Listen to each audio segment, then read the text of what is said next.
প্রয়াত হলেন রাজ্যের প্রাক্তন মন্ত্রী রেজ্জাক মোল্লা। মৃত্যুকালে তার বয়স হয়েছিল ৮২ বছর। শুক্রবার সকালে তিনি প্রয়াত হয়েছেন তার পৈতৃক বাড়ি ক্যানিং পূর্ব বিধানসভা কেন্দ্রের অন্তর্গত বাকরি গ্রামে। রেজ্জাক মোল্লা একসময় বামফ্রন্ট সরকারের ভূমি সংস্কার দপ্তরে দীর্ঘদিন ধরে মন্ত্রীর দায়িত্ব পালন করেছেন। ২০১৬ সালে তিনি তৃণমূলে যোগ দেন এবং ভাঙড় বিধানসভা কেন্দ্র থেকে জয়লাভ করেন। এই সময় তিনি তৃণমূল সরকারের কৃষি বিপণন ও উদ্যান পালন দপ্তরের মন্ত্রী হিসাবে দায়িত্ব সামলেছেন।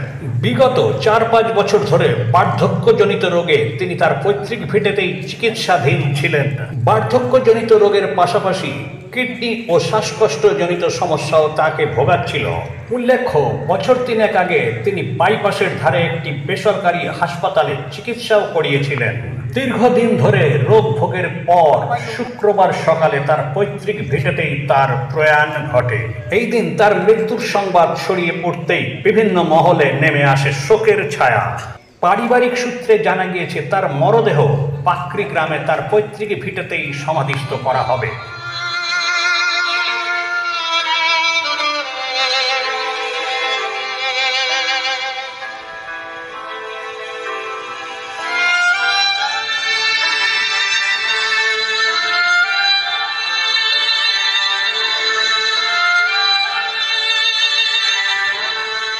পরিমল কর্মকারের রিপোর্ট, এখন দিনকাল নিউজ, কলকাতা।